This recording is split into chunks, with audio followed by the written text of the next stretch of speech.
Who's the bridegroom? See, it's a parable. Parables are interesting because there's players in the parable. The bridegroom is who? Who are we waiting for?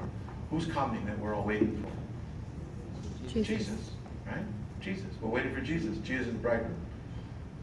And then, what's the oil? What's this oil? In the Old Testament, it's the oil of gladness.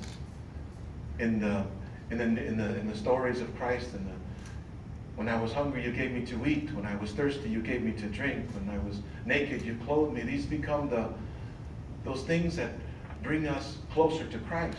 The things that we do in our lives that are allowing us to live our lives to the fullness of sharing the love that God has offered us and sharing it back to God. This we will have, and this we celebrate in our baptisms. When we are receiving the sanctifying grace, the grace that's being restored to us, the grace that was lost. Now Christ washes us and brings us to that new life, and the life that Christ loves us. Interesting enough, Emma, your mother and father loved you from the day you were born. Yep.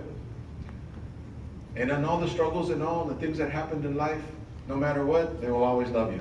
Guaranteed, 100%, no doubt in my mind. Your mother and father will always love you.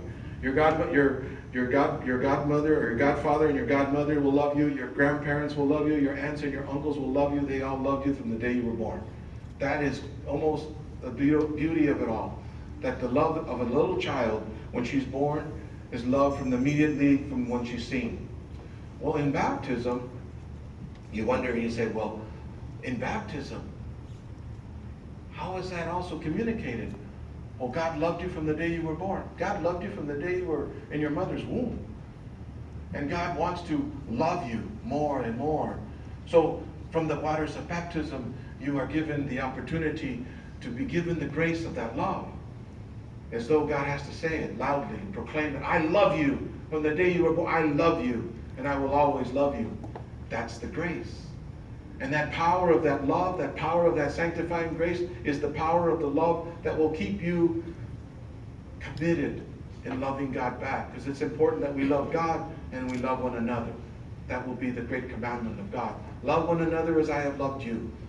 You know, in ancient Israel, it was, Hear, O Israel, the Lord your God is one. Love the Lord your God with all your heart, with all your soul, with all your might. Christ would say, love one another as I have loved you. The two great commandments of God. How are we going to do that? With love. Well, in this parable that we just heard, there are the 5 who heard the message and understood it.